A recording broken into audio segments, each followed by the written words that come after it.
खरं तर या एकूण सिनेमामध्ये जिजाऊंच्या पात्राकडे बघत असताना जिजाऊंचं जे काही पात्र त्या ठिकाणी मांडण्यात आलं गेलेलं आहे अतिशय लाजवाब आहे. त्याला माझ्याकडे खरं तर शब्द नाहीत.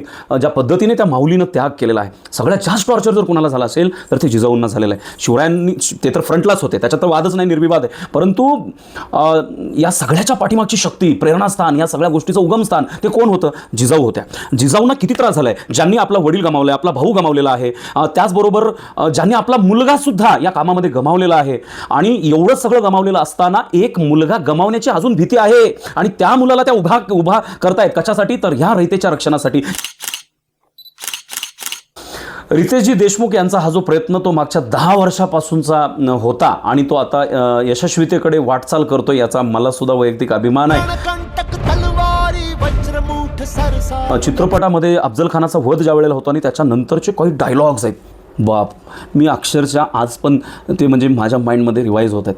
आणि त्याच्यातला तो एक डायलॉग म्हणजे ना, त्याच्यातला एक डायलॉग घेऊन जरी जीवन जगायला सुरुवात केली तर बस झालं असं वाटतं मला. म्हणजे मित्रांनो नमस्कार, जय शिवराय. मी काल सहकुटुंब छत्रपती शिवाजी महाराज यांच्या जीवनावर आधारित असणारा, यांच्या चरित्रावर आधारित असणारा राजा शिवाजी हा चित्रपट पाहायला गेलेलो होतो.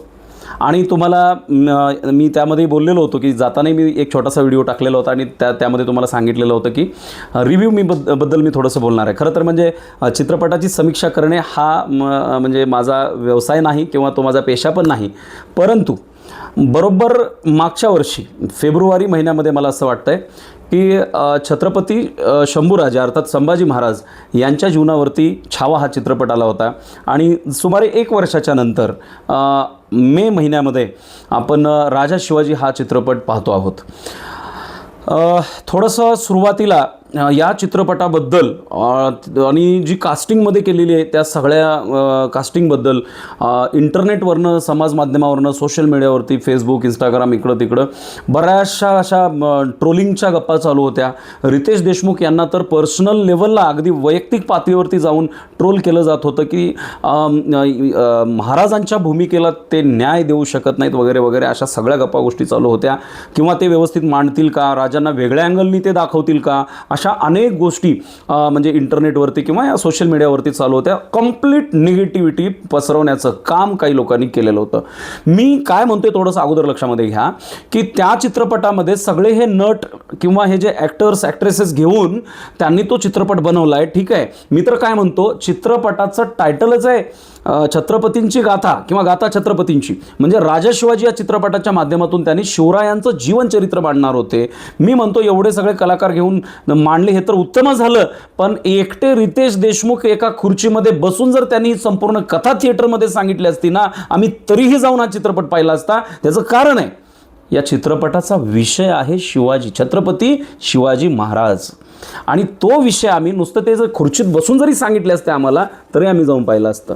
आम्हालाच तो सब्जेक्ट महत्त्वाचा वाटतो, लक्षात घ्या. आणि मग आता बाकीच्या गोष्टीबद्दल बोलायचंच म्हणजे काय आहे, तर नक्कीच प्रत्येकाने ज्याचा त्याचा रोल महत्त्वाचा केलेला आहे. अगदी या चित्रपटामध्ये बाल शिवबाची भूमिका करणारे रितेशजी देशमुख यांची जी मुलं आहेत त्यांनी सुद्धा फार छान पद्धतीने ते काम केलेलं आहे. स्वतः रितेश देशमुख यांनी सुद्धा छत्रपती शिवाजी महाराज यांच्या भूमिकेला न्याय देण्याचं खूप महत्त्वाचं काम केलं. आणि सगळ्यात महत्त्वाचं, एक 2-3 ऐतिहासिक चित्रपटाची इथं आठवण मला येते. एक चित्रपट झाला होता बॉलिवूडचा मागे, बाजीराव मस्तानी, आणि तो होता नंतरचा काळ, छत्रपती संभाजी महाराजांच्या नंतरचा काळ त्याच्यामध्ये दाखवला गेला होता. त्यानंतर छावा हा सिनेमा आला आणि छावा चित्रपटामध्ये काय केलेलं आहे की शिवरायांच्या ऑलमोस्ट नंतरचा काळ म्हणजे तो कुणाला कव्हर करत होता, तर संभाजीराजांना कव्हर करणारा होता. म्हणजे बघा, एक संभाजीराजांचा नंतरचा एक काळ दाखवला एका चित्रपटामध्ये, स्वतः छत्रपती संभाजी महाराज यांचा एक काळ छावा चित्रपटात दाखवला. आणि हा जो राजा शिवाजी हा जो चित्रपट आहे, या चित्रपटामध्ये छत्रपती संभाजी महाराजांच्या अगोदरचा काळ दाखवलेला आहे. म्हणजे स्टोरी रिव्हर्समध्ये चालू आहे असा एक फील आपल्याला येतो जर हे तिन्ही चित्रपट तुम्ही पाहिले असतील तर. आणि मग या चित्रपटाची खासियत काय आहे की एक असं कॅरेक्टर जे की पाठ्यपुस्तकांच्या पानांमधून कधी विद्यार्थ्यांच्या समोर आलेलं नव्हतं, ते म्हणजे छत्रपती शिवाजी महाराजांचे मोठे बंधू शंभूराजे अर्थात संभाजीराजे यांचं एक कॅरेक्टर जे की पाठ्यपुस्तकातून समोर आलेलं नव्हतं, शाळांच्या अभ्यासक्रमातून समोर आलेलं नव्हतं, ते या चित्रपटातून ठासून मांडण्याचा प्रयत्न केलेला आहे. त्याचबरोबर आधीची जी काही बिकट परिस्थिती होती, स्वराज्य निर्माण झालं पण त्याच्या पाठीमागची इन्स्पिरेशन काय होती आणि त्याच्यासाठी छत्रपती शिवाजी महाराजांच्या सोबतच त्यांचे पिताजी म्हणजेच राजे शहाजीराजे मासाहेब जिजाऊ यांना अत्यंत हाल अपेष्टा सहन करावे लागलेले आहेत आणि प्रचंड कष्टातून त्यागातून हे स्वराज्य उभा टाकलं. आपण या मूव्हीमधून हे सगळं जगता अनुभवता एक एक सेकंद जेव्हा मूव्ही असा डोळ्याच्या समोरून जातो, अंगावरती सातत्यानं शहारे येत राहतात, डोळ्यामध्ये नेहमी पाणी येत राहतं. हे या चित्रपटाचं यश आहे. प्रत्येक कलाकारांनी आपली कलाकृती उत्तम पद्धतीने साकारलेली आहे. आणि हो, अजय अतुल यांचं म्युझिक म्हणजे काय, म्हणजे ते कमाल आहे, कमाल आहे, कमाल आहे. म्हणजे छावा चित्रपटामध्ये जी कमी आपल्या सगळ्यांना वाटली होती ती कमी इथे राजा शिवाजी या चित्रपटामध्ये अजय अतुल यांनी भरून काढलेले आहे. खतरनाक म्युझिक त्यांनी या चित्रपटाला देऊन पूर्णपणे 100% न्याय त्यांनी दिलेला आहे. मी तर असं म्हणेन की कुठला पण हिस्टॉरिकल मूव्ही जर असेल ना भारतामध्ये निर्माण होणारा, त्या मूव्हीसाठीचं म्युझिक हे अजय अतुल यांच्याकडनंच करून घ्यावं असं पर्सनली मला वाटतंय. एनिवे, मला तेवढंच सजेस्ट करण्याचा पण अधिकार नाही, पण मला कालच्या चित्रपटाच्या निमित्ताने जे काय वाटलं ते बोलण्याचा नक्कीच मला अधिकार आहे. रितेशजी देशमुख यांचा हा जो प्रयत्न तो मागच्या 10 वर्षापासूनचा होता आणि तो आता यशस्वीतेकडे वाटचाल करतो, याचा मला सुद्धा वैयक्तिक अभिमान आहे. छत्रपती शिवाजी महाराजांच्या जीवनावरची ही कलाकृती सादर करीत असताना त्यांनी खूप आधीपासूनचा काळ कव्हर केला आहे, खूपच आधीपासूनचा काळ, की ज्याच्यामध्ये जिजाऊंचे वडील लखुजीराव जाधव यांची निजामशहाने भर दरबारामध्ये केलेली हत्या असेल. खरं तर या एकूण सिनेमामध्ये जिजाऊंच्या पात्राकडे बघत असताना जिजाऊंचं जे काही पात्र त्या ठिकाणी मांडण्यात आलं गेलेलं आहे अतिशय लाजवाब आहे. त्याला माझ्याकडे खरं तर शब्द नाहीत. ज्या पद्धतीने त्या माऊलीनं त्याग केलेला आहे, सगळ्यात जास्त टॉर्चर जर कोणाला झाला असेल तर ते जिजाऊंना झालेलं आहे. शिवरायांनी ते तर फ्रंटलाच होते, त्याच्यात तर वादच नाही, निर्विवाद आहे. परंतु या सगळ्याच्या पाठीमागची शक्ती, प्रेरणास्थान, या सगळ्या गोष्टीचं उगमस्थान ते कोण होतं? जिजाऊ होत्या. जिजाऊंना किती त्रास झाला आहे, ज्यांनी आपला वडील गमावला आहे, आपला भाऊ गमावलेला आहे, त्याचबरोबर ज्यांनी आपला मुलगासुद्धा या कामामध्ये गमावलेला आहे. आणि एवढं सगळं गमावलेलं असताना एक मुलगा गमावण्याची अजून भीती आहे आणि त्या मुलाला त्या उभा करतायत कशासाठी? तर ह्या रयतेच्या रक्षणासाठी, या रयतेच्या सन्मानासाठी, या जनतेसाठी, आपल्या सगळ्यांसाठी अर्थात स्वराज्यासाठी त्यांनी शिवरायांना उभा केलं.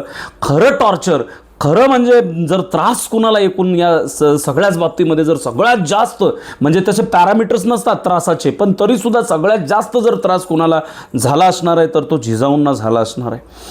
त्यांनी प्रचंड भोगले आणि त्याच्यामध्ये शहाजी राजांना सातत्याने निजामशाहीकडून आदिलशाहीकडे, आदिलशाहीकडून मुघलांकडून परत सातत्याने हे जे त्यांच्या जीवनाची हेळसांड झालेली आहे ती तुमच्यासाठी, माझ्यासाठी, आपल्या सगळ्यांसाठी झालेली आहे. मित्रांनो, लक्षामध्ये घ्या, चित्रपट अप्रतिम आहे. त्याच्यातल्या कुठल्या गोष्टीबद्दल बोलू असा प्रश्न आता मला पडलेला आहे. बाल शिवबापासून ते अगदी मॅच्युअर प्रगल्भ झालेला शिवबा आपल्याला ह्या चित्रपटामध्ये बघायला मिळतो. अगदी सुरुवातीचा तासभर तर रितेशजी देशमुख आपल्यासमोर येतच नाहीत आणि तो त्यांच्याही अगोदरचा इतिहास अतिशय वेदनादायी आहे. लक्षात घ्या. मला तर असं वाटतं जर का हे कुटुंब, भोसले कुटुंब जर महाराष्ट्रामध्ये नसतं तर कदाचित आपलं अस्तित्व आज राहिलं नसतं. जे अस्तित्व तुमचं माझं आपल्या सगळ्यांचं आज आहे ते अस्तित्व आज राहिलं नसतं. हे या चित्रपटातून समजायला लागतं. येणाऱ्या पिढ्यांना काही गोष्टी कळण्यासाठी आता जसं काळ बदलत चालला आहे तसं अभ्यासाची आणि माहिती प्रसारणाची साधनंसुद्धा बदलत चाललेली आहेत. पुस्तकातूनच सगळं काही शिकता येईल असं नाही. असे ऐतिहासिक चित्रपट आपल्या घरच्या सगळ्यांच्या सोबत बघितलं पाहिजे. आपल्या लेकरांना हे सगळं दाखवलं पाहिजे, जेणेकरून त्यांना सुरुवातीच्या टप्प्यामध्ये आपल्या पूर्वजांनी किती प्रचंड मोठा त्याग केला आहे हे सगळं यांच्यासमोर येतं चित्ररूपाने, ते जिवंत उभं राहतं. आणि म्हणून माझी आपल्या सगळ्यांना नम्र विनंती आहे, राजांच्या जीवनावरती असणारा हा जो चित्रपट आहे तो सगळ्यांनी अगदी मनापासून पाहावा. आपल्या घरामधले जे चिल्लेपिल्ले छोटेसे मावळे आहेत ना, ह्यांनासुद्धा तिथे नेऊन बसवा. या जनरेशनला ह्या विचाराची गरज आहे. आणि हा चित्रपट पुढे सरकत जातो. अफजल खानाचा वध असेल, कितीतरी म्हणजे तांत्रिक पद्धतीने, अगदी म्हणजे टेक्निकली मेथड्स म्हणूया, त्या महाराजांच्या परफेक्ट होत्या. गनिमी कावा किती शाश्वत होता हे आपल्याला सगळ्याला समजतं. चित्रपटामध्ये अफजल खानाचा वध ज्या वेळेला होतो आणि त्याच्यानंतरचे काही डायलॉग्स आहेत, बाप, मी अक्षरशः आज पण ते म्हणजे माझ्या माइंडमध्ये रिवाईज होत आहेत. आणि त्याच्यातला तो एक डायलॉग म्हणजे ना, त्याच्यातला एक डायलॉग घेऊन जरी जीवन जगायला सुरुवात केली तर बस झालं असं वाटतं मला. म्हणजे महाराज मोहीम फतेह करतात, अफजल खानाचा वध करतात आणि नंतर महाराज जे अगदी प्रतापगडाच्या टोकाकडे जायला निघतात, तर त्या दिशेने जात असताना त्यांनी एक पायरीवरती जो शेवटचा डायलॉग पडला आहे ना, तो जीवनाचं सत्य सांगणार आहे. हां, त्यांनी त्याच्यामध्ये स्ट्रॅटेजी मांडलेली आहे त्या डायलॉगमधनं. त्याच्यामधला एक महत्त्वाचा आहे, युद्ध अटळ असेल तर रणांगण सोयीचं निवडलं पाहिजे. किती खतरनाक डायलॉग आहे. युद्ध जर अटळ असेल तर रणांगण सोयीचं निवडा आहे. महाराजांनी किती चांगली शिकवण दिली आपल्याला, लक्षामध्ये घ्या. अशा या राजांच्या जीवनावरचा जो चित्रपट आहे तो भरभरून पहा. सगळीकडं या म्हणजे असा याचा स्फोट झाला पाहिजे, इतकं याला व्हायरल करा. आपल्या राजाची स्टोरी रितेशजी देशमुख यांच्या प्रयत्नातनं आणि त्या सर्वच कलाकारांच्या प्रयत्नातनं जगभर पसरत आहे. याला कोणी निगेटिव्ह कमेंट करू नका. माझ्या व्हिडिओवर तर कोणीच निगेटिव्ह कमेंट करू नका. तुम्हाला माझा व्हिडिओला आवडला नसला ना, तर स्वतंत्र तुम्ही तिकडं पेज, फेसबुकचं तुमचं आहे, इंस्टाग्रामला तुमचं स्वतंत्र पेज आहे, यूट्यूबला तुमचं स्वतंत्र चॅनल काढा, त्याच्यावर काय आपटून घ्यायचं आहे ते घ्या. आपल्या व्हिडिओवर निगेटिव्ह कमेंट अजिबात करायची नाही. आपल्याला आवडलं मनापासून आवडलं आहे. सगळ्यांना अगदी मानाचा मुजरा करतो आणि या ठिकाणी थांबतो. जय हिंद, जय भारत, जय शिवराय, छत्रपती शिवाजी महाराज की जय.